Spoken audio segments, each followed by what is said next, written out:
Então, bora lá. Então, vamos continuar o conteúdo. É, nós vimos a questão dos tipos de dados, agora vamos ver qual o próximo critério de avaliação da linguagem que devemos usar. Deixa eu colocar aqui.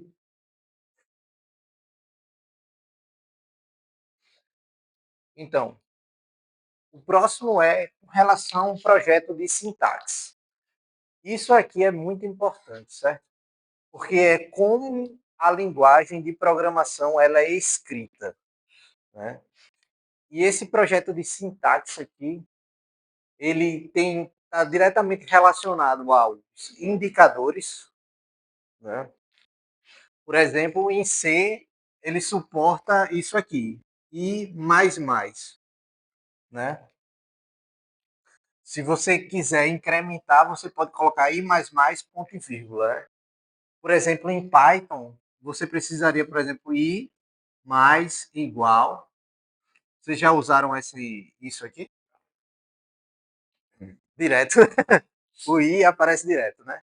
Então, esse tipo de controle aqui, ele é importante para você saber quais são as palavras especiais que você deve usar, quais os tipos de estrutura de controle, né? Além disso, ele é utilizado para que o modo de programação se torne mais simples. Pode falar. Não sei te dizer, cara, mas eu posso pesquisar.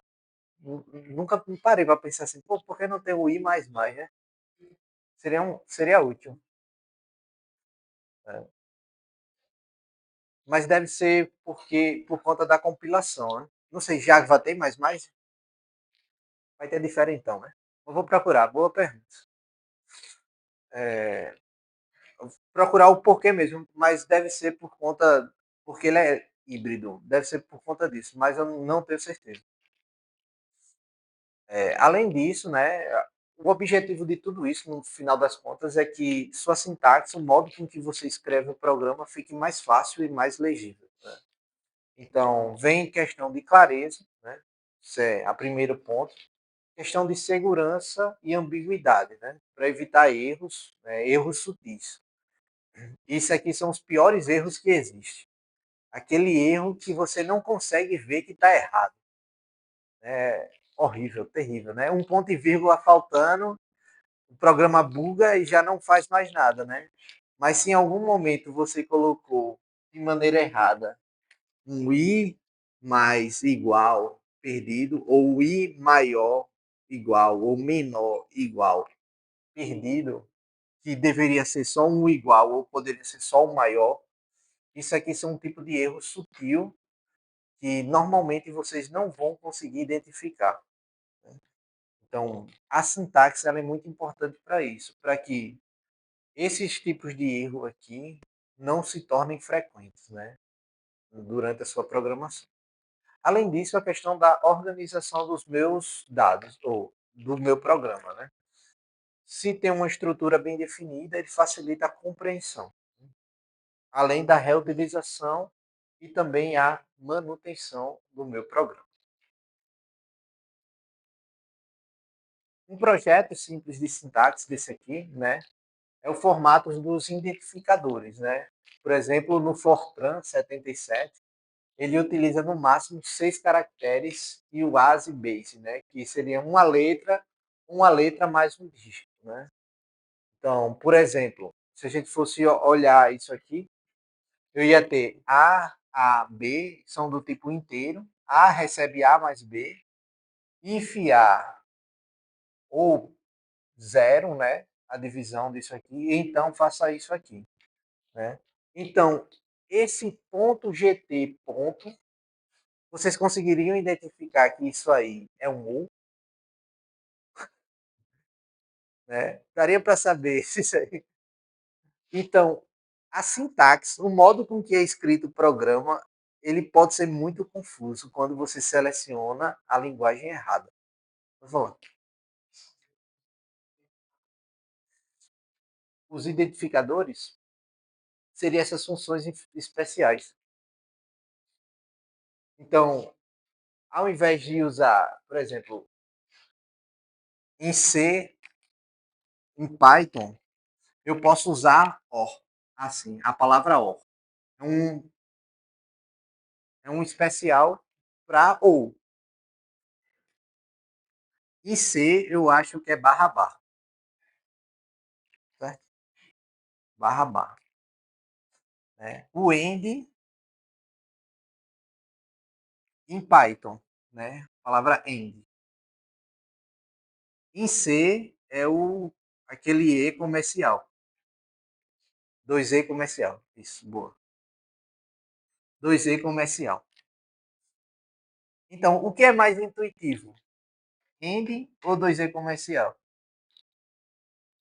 O ou barra barra? Então, é esse tipo de coisa que diz, ó, essa sintaxe, ela parece ser mais fácil de aprender ou mais difícil de aprender, a depender de como se escreve cada tipo de função. Não sei se é uma notícia boa ou ruim para vocês. Vocês vão ter que se acostumar com várias sintaxes diferentes para programar, né? Mas os paradigmas que vamos aprender na disciplina vai servir para todos, né? Mas, infelizmente, isso aqui é bem comum. Por isso que eu sempre pergunto, na minha cabeça é isso aqui. Né? Em algumas linguagens é um ponto, né? É meio estranho. É assim, cada linguagem você vai ter que aprender como, por exemplo, em MATLAB eu consigo colocar 2 assim, e isso aqui é 2 elevado ao quadrado. Em Python é 2 asteriscos, asterisco, 2. Isso é 2 elevado ao quadrado. Em C, como é? Não, para fazer exponencial. Não tem assim, né? Acho que usa pool, né? Pool 2 e 2, né? Da math.h. Né? Então você precisa chamar isso aqui para poder usar um potência, né? Então a mesma coisa de 3 maneiras diferentes, né? Qual parece mais intuitivo? Em MATLAB me parece mais intuitivo essa pelo hábito. Né? Essa daqui também é um pouco intuitiva, mas essa pool aqui, poxa vida, né? Meio difícil de compreender. Além de depender de uma biblioteca, né? Você precisa ter uma biblioteca matemática capaz de realizar exponencial. Quanto isso, nas outras é nativo da própria linguagem, operações de exponencial. Né? Então, por exemplo, isso aqui seria, por exemplo, ó, se eu botar inter A, B, C, né? O A, o B e o C não dizem nada, mas inter total itens, produto, unidade, total pedido. E aqui já começa a entrar algumas coisas que chamamos de link, que é como escrever. Por exemplo, nesse caso, a gente está usando o camel case, né? Que é camel case é caso de camelo, né? Por conta das corcovas dele assim, né? Então você começa, se for variável, começa com letra minúscula. Por exemplo, total, total unidade. Ou total, opa, minúsculo. Total salário. Salário. Sem acento, né? Pelo amor de Deus. Né? Então, você vê aqui que faz uma corcova aqui, né? Salário mensal. Mensal. Então, outra corcova aqui, né? Já tem o snack case, né? Sneak case, né? Que seria cobrinha assim, né? Seria o underline, né? Então seria total salário, por exemplo. Certo? Então, eu estou separando o total de salário com o underline. Qual é o problema disso? Você começa com isso, aí chega na metade, está com esse, aí está com esse, está com esse, está com esse, está com esse, está com esse, está com esse. E não pode. Se começou com isso, vai até o final com isso. Se você está trabalhando com mais pessoas, todos têm que acordar que tem que ser esse aqui. Para não correr o risco de um fazer com esse o resto da equipe fazer com esse. Aí vira uma confusão, né? E já em nome de métodos, né, de classes, mas isso vocês já viram em Python, que começa com letra maiúscula. Então, se eu tenho um método chamado contador, então começa contador, uma classe, né? A classe do tipo contador, né? E com métodos começa com letra minúscula, né? E geralmente com snack case. Então, método usa snack case, variáveis camel case, né? Snack case também é comum usar em diretórios, nas pastas. Então, se usa isso. Mas não precisa se preocupar com esses padrões agora, certo? Quando a gente começar a programar, eu vou pegar no pé de vocês para ver isso, de verdade. Então, misturou, vai ser, ter que desmisturar, tem que botar o normal. Então, você olha aqui, ó, tá inteiro. Esse aqui é muito mais legível de ler do que isso aqui. Se eu entregasse isso aqui para vocês, né, por ser uma função simples, rapidamente vocês identificariam o que é. Mas isso aqui parece muito mais legível do que isso aqui. Então, total do pedido maior que zero, então isso, né? Total menos 1. Então, aqui é a multiplicação, eu sei o que é o total, eu sei o total de itens e eu sei o preço da unidade. Então, muito mais palatável, né? De você conseguir ler e entender. Por isso que eu disse, aqui a gente não vai aprender a fazer códigos, vai fazer códigos bonitos, né? Tem que estar nesse padrão aqui. Além disso, do projeto de sintaxe, tem questão também no projeto de sintaxe as palavras especiais, né? Então, em C, normalmente se usa colchetes não, me ajuda, chaves, eu vou trocar, no final da disciplina eu aprendo, usa chaves, né? Mas termina do mesmo lado, né? Ela não tem indentação. A indentação nós colocamos porque para ficar mais organizado. A gente poderia colocar tudo numa linha só, assim, e no final das contas não ia mudar em nada. Mas, para ficar mais organizado, a gente coloca assim, né? Já, por exemplo, em Python, eu preciso algo mais nesse estilo aqui, né? Então, eu preciso que o código esteja indentado corretamente para que ele seja executado, né? Então, aqui eu consigo ter uma sintaxe de alta legibilidade, né? Por exemplo, se eu colocar if condição abre e fecha chaves, eu não sei exatamente o que acontece, né? Tipo, eu sei que é if isso, mas o then, o então, faça, está subentendido pela chave. Não é algo explícito, diferente disso aqui, né? Já no Python, o if, ele tá, o então, ele está subentendido pelos dois pontos, né? Então, isso aqui vai de linguagem para linguagem, né? Oi?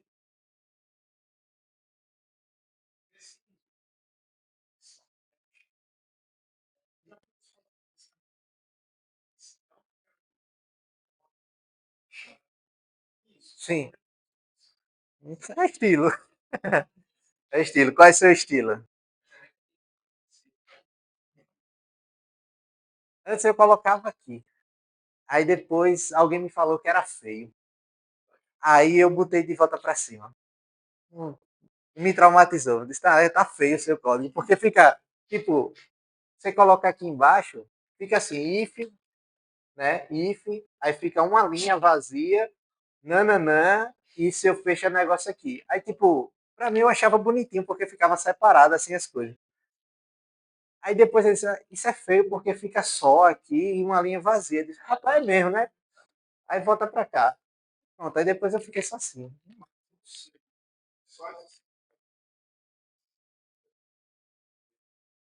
É, só essa. Obviamente você pode colocar o seu aqui embaixo, nada impede. Vai mudar? Não. Você pode colocar tudo numa linha só aqui. Vai mudar? Não. O resultado é o mesmo. O que eu estou falando é como isso torna seu código mais ou menos legível, né? Saúde. Além disso, a forma e o significado, né? Evitar aqui construções de aparência similar, mas com significados diferentes dependendo do contexto, né? Por exemplo, eu tenho um x aqui, né? Tem dizendo dentro da função e o y fora da função, né? Esse aqui eu estou usando dentro de uma função específica e eu estou declarando ele globalmente, né? Por exemplo, eu tenho uma função que é, cadê o apagador?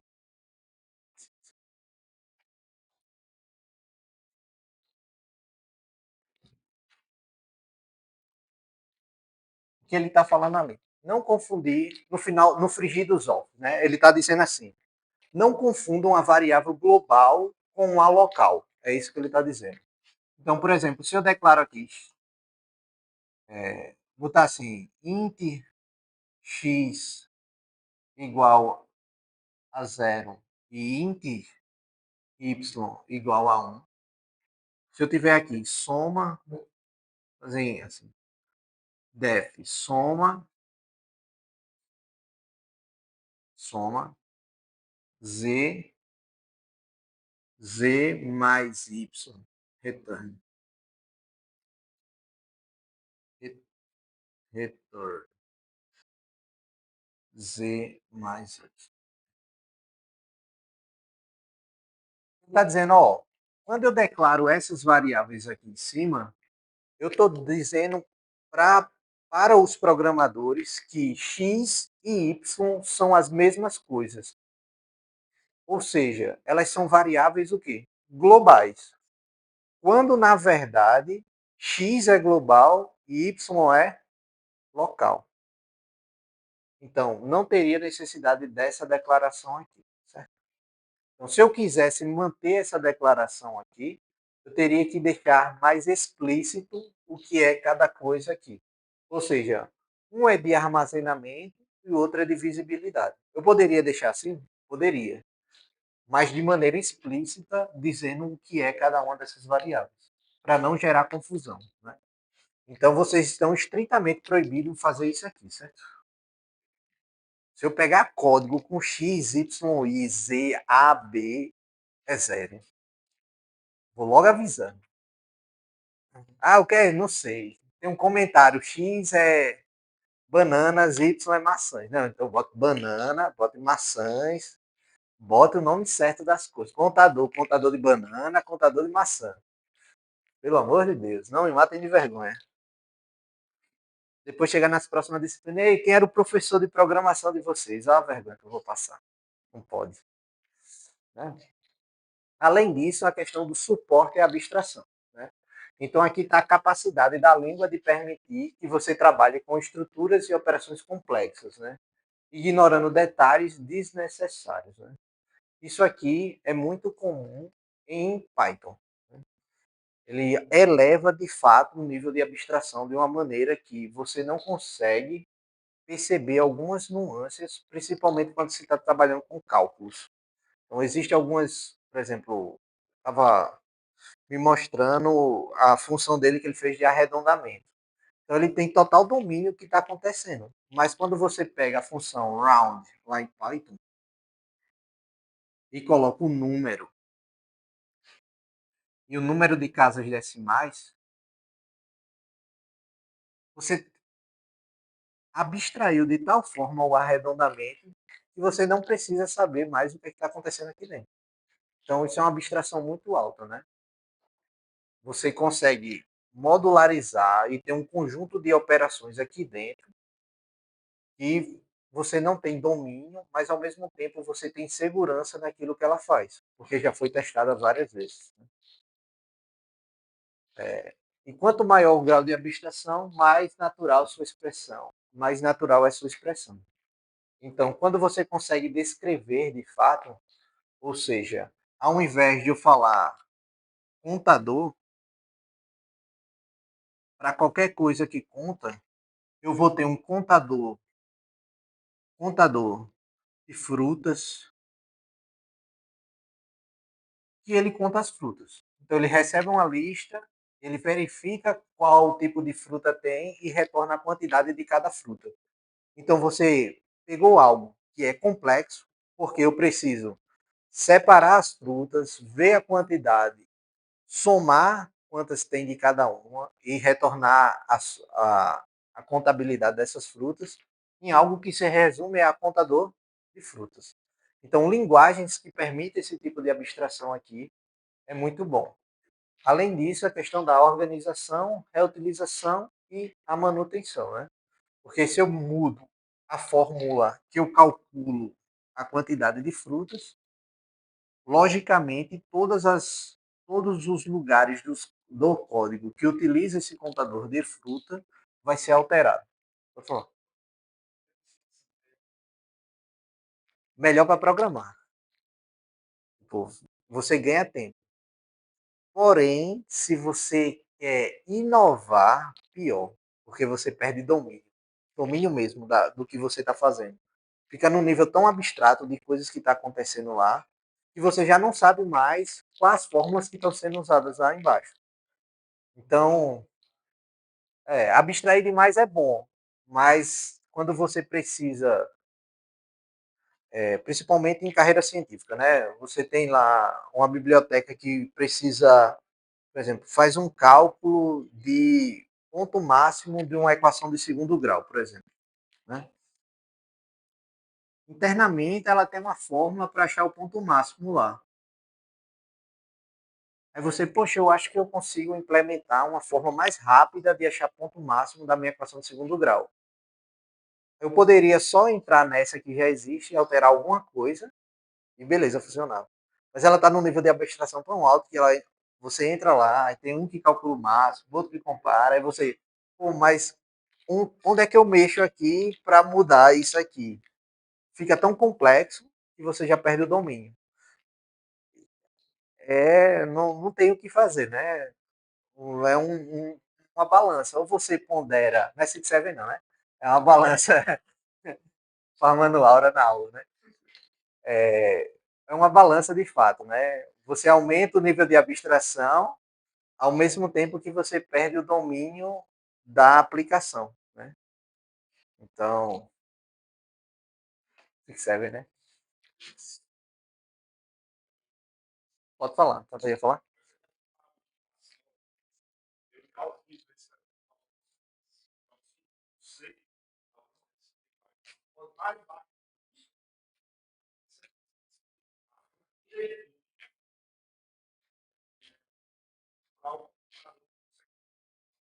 Sim,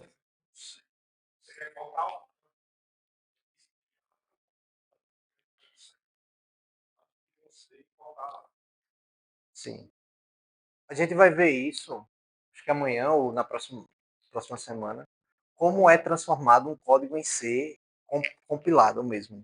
Para vocês entenderem que a gente está num nível, apesar de estar, assim, conseguir abstrair ainda mais, mas o nível de abstração que nós temos do computador ainda é muito, muito alto para o que gera no final, para que um computador de fato execute o que ele precisa executar. Né? Vocês vão ver que é muito baixo nível mesmo, assim, em questão de memória, de posição da memória mesmo, e alocação dos bits no processador do computador. Tipo, é nesse nível. Vocês vão ver isso em arquitetura de computadores. Terceiro período.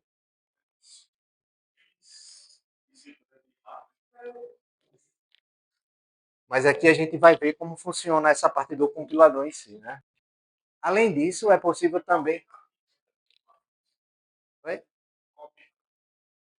Sim, eu acho que sim, não sei. Além disso, a questão dos processamentos, a abstração dos processos, né? Então, sem um subprograma, o código ordenação teria de ser replicado em todos os lugares que fosse preciso. Então, se eu não conseguisse pegar esse código aqui, ordenar e encapsular ele num método, então toda vez que eu precisasse ordenar, eu ia ter que trazer isso aqui tudo. Quando na verdade eu só poderia trazer a função assim, ordenar. E pronto. Você consegue ter um nível de abstração do meu processo. Então, toda vez que nós criamos um método, uma função, na verdade, o que nós estamos fazendo é uma abstração daquela metodologia. Né? Isso aqui é muito bom. Então, se eu uso mais de uma vez isso aqui, significa que eu preciso transformar no método. É o primeiro indicativo assim. Pô, eu usei aqui para calcular a média. Aí mais abaixo no código eu preciso calcular de novo a média. Opa, peraí. Então, o cálculo da média é algo que eu reutilizo. Então, você cria uma função de calcular média e chama essa função de calcular média várias vezes no seu programa. Obviamente, eu estou falando de maneira abstrata, né? A gente vai programar como fazer isso, né? Mais à frente. Opa.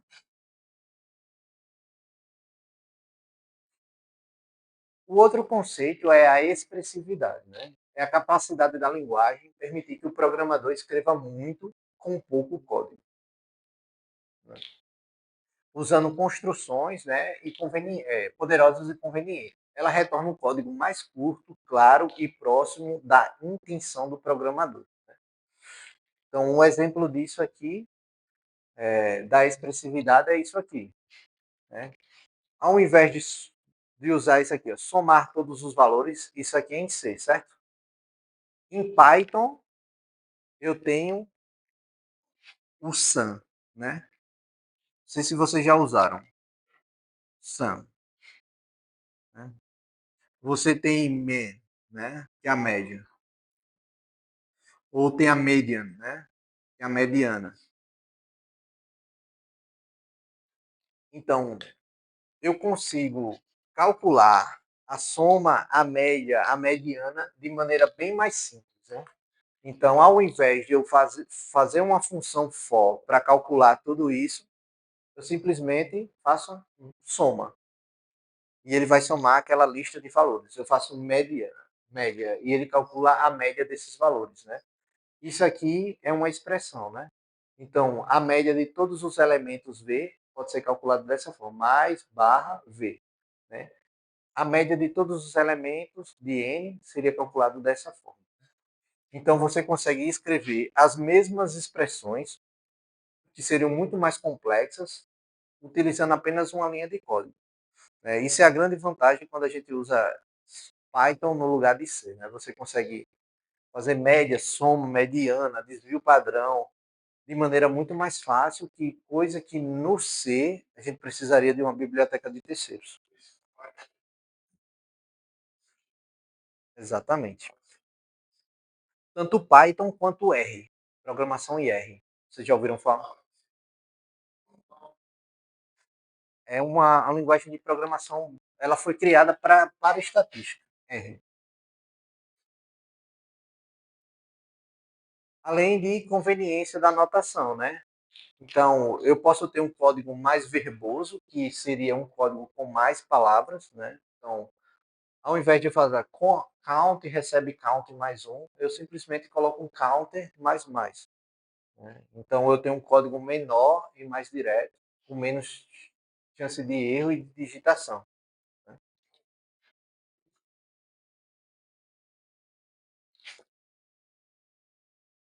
Só um segundo.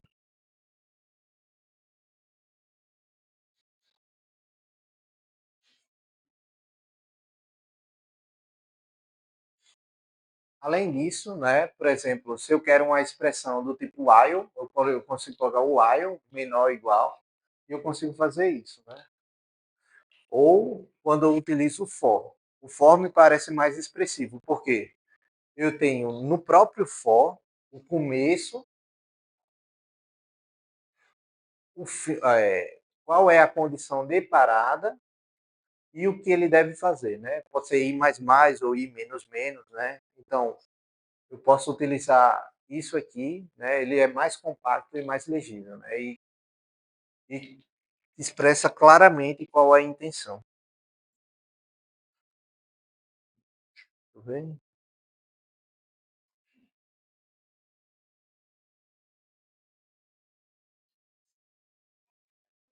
E por fim, a questão da verificação. Deixa eu ver se é por fim.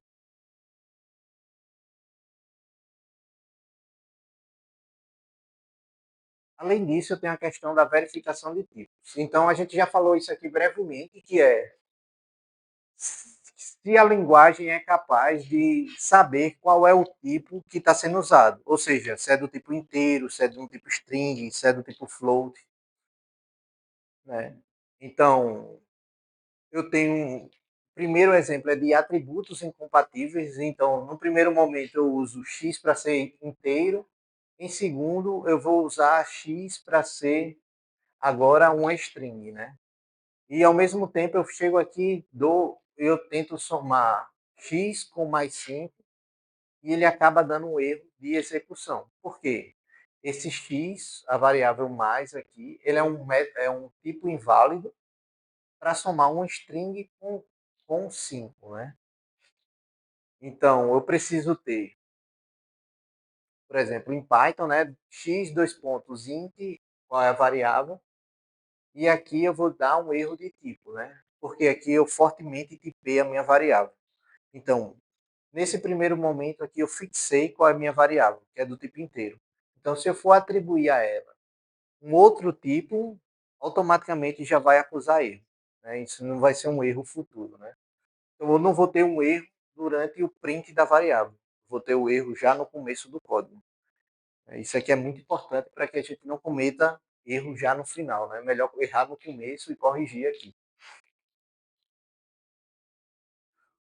Outro exemplo disso são operações inválidas. Né? Então, eu quero fazer uma operação de string com uma operação de inteiro, né? Fazer a soma disso, e concatenar string com inteiro. Então, ele vai dar um erro de execução. Né? Então, esse mais aqui já não é uma operação de soma, já que a primeira variável é uma string. Então, ele entende que o mais aqui é um concatenador. Né? Ele está juntando isso aqui. Se o A fosse um string, ou o N fosse um string, ele deveria escrever assim. Opa. A, B, C, 10.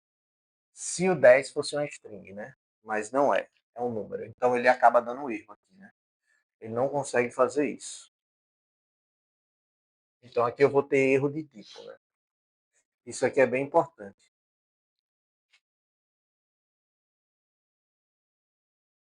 Além disso, eu tenho chamada de funções, né? Com tipo errado. Então, por exemplo, quando eu tenho a função que a entrada deveria ser um inteiro e eu passo a um string, ele automaticamente deveria verificar qual é o tipo, né? Em Python a gente faz isso como? Né? A gente define, por exemplo, def soma, por exemplo, a, né, int igual a zero. Então você está garantindo que o a que está fazendo a soma é do tipo inteiro e que sempre o valor inicial dele vai ser zero. Se eu não passar nenhum argumento para essa função, automaticamente A recebe zero. Exatamente.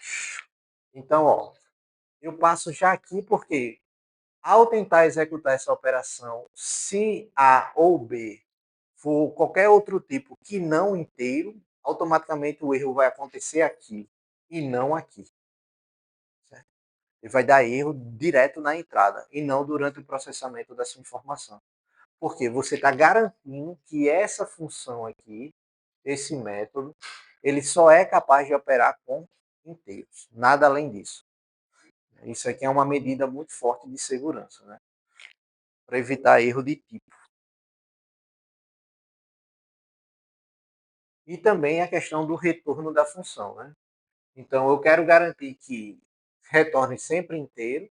Então se eu colocar aqui ABC, ele vai dar erro no retorno da função. Ela deveria retornar int, mas retornou uma string.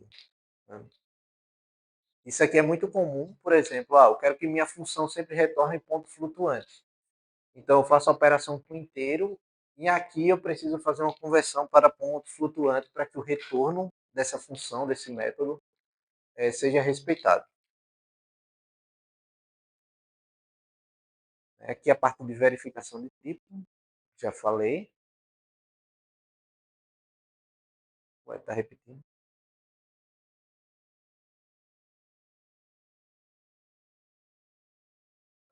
Na parte de verificação de tipo, né, ali eu falei antes da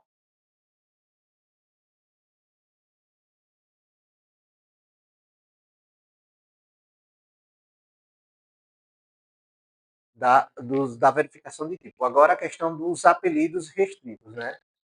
Existem alguns apelidos que podem ser dados e são adequados àquelas línguas que controlam ou imitam a criação desses nomes alternativos, né? É, um exemplo disso em Python é quando você faz uma importação de biblioteca. Por exemplo, você chama import pandas,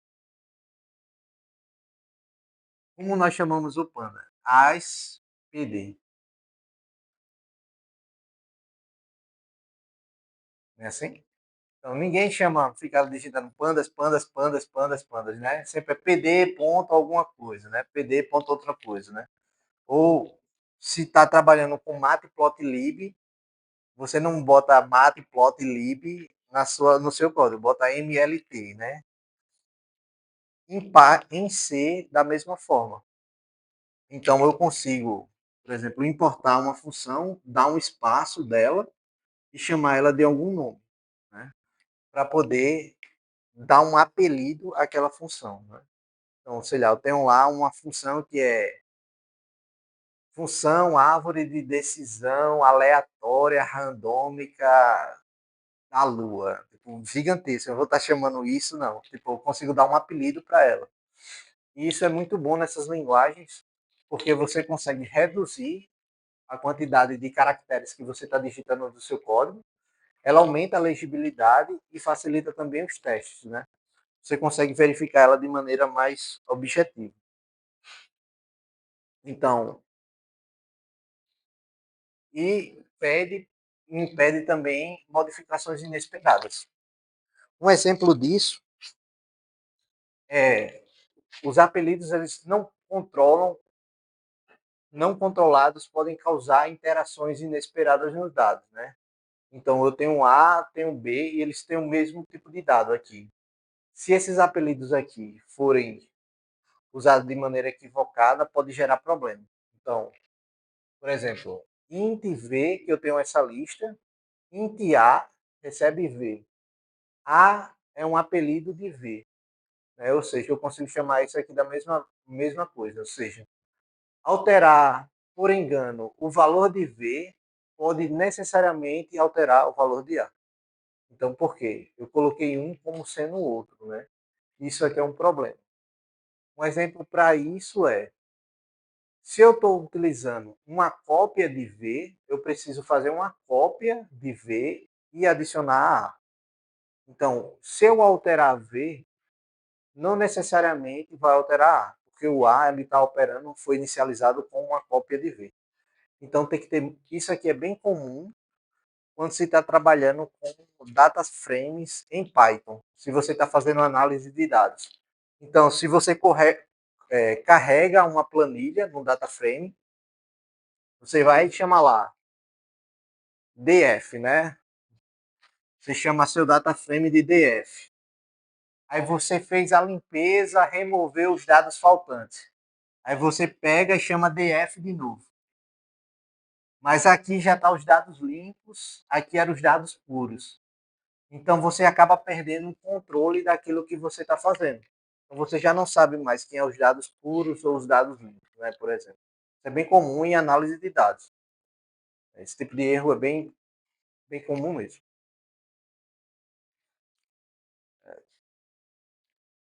Então, passar referências e apelidos pode permitir que uma função modifique dados do chamador sem intenção, né? Então, se eu tenho uma função incrementa, né? Se eu chamar aqui int x igual a 10 e chamar um incremento, o x é alterado para 11, né? Então, nesse caso aqui, se eu utilizar isso aqui, nesse caso aqui eu estou usando, enfim, ficou um mau exemplo, mas quando se usa esse asterisco aqui, é um ponteiro. Então, de maneira rápida, né? Aqui eu não estou falando de uma variável, eu estou falando de uma posição de memória. Então, nesse caso aqui, no modo que foi construído, eu estou dizendo, nessa posição de memória, aumente mais um. Estou passando esse valor aqui, né? Nesse caso aqui, não. Né? Não precisa se preocupar com isso. A gente vai ver como funcionam esses ponteiros mais lá para o final do curso. Só um exemplo. A questão do escopo e visibilidade, né? Então, eu vou ter variáveis locais e globais. Então, cada uma vai estar no seu escopo fechado, né? Sempre que eu fizer uma operação aqui de criar uma lista, eu tenho que fazer uma cópia dessa lista, porque toda vez que eu criar essa lista, possa ser que eu modifique esses valores aqui, né? Então, o bom é sempre criar uma cópia daquilo que você vai utilizar depois. Nunca utilizar o dado puro, né? Nunca utilizar, tem uma lista lá de números. Eu vou utilizar ela. Primeiro faz uma cópia dela e modifica a cópia, não os dados originais.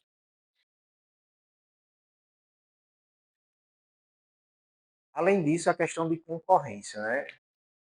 Os apelidos não controlados podem causar condições de corrida entre trends ou tarefas. Isso é um pouco mais baixo nível, né?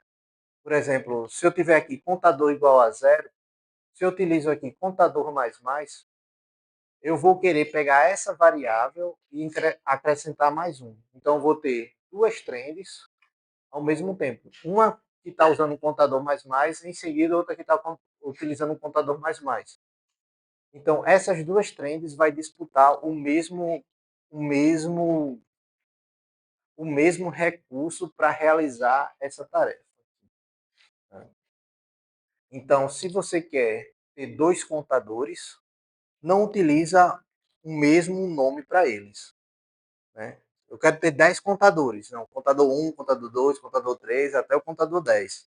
Não fica utilizando o mesmo contador, porque isso, né, a gente vai ver mais abaixo o nível, é como eu estivesse reservando uma posição de memória e eu quisesse acessar essa posição de memória ao mesmo tempo várias vezes. Né? Várias vezes não, né? Ao mesmo tempo.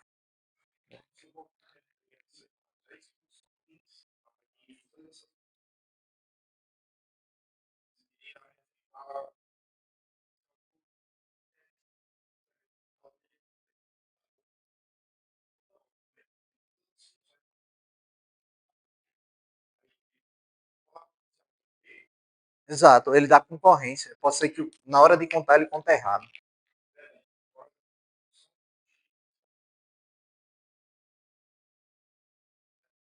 Aham.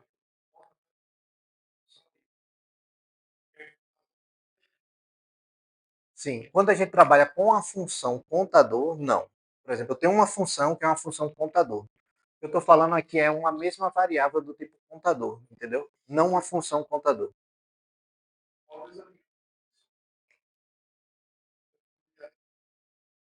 Aham.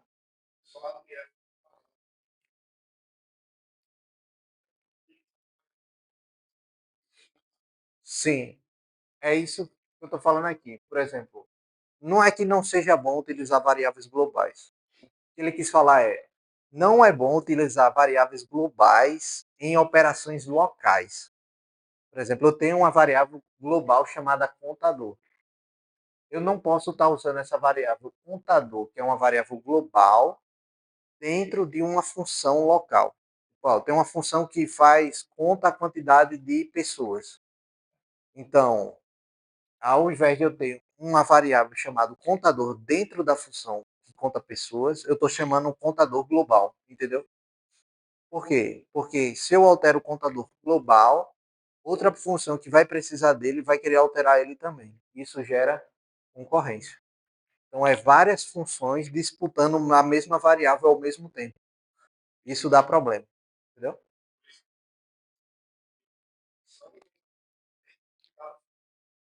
Exatamente.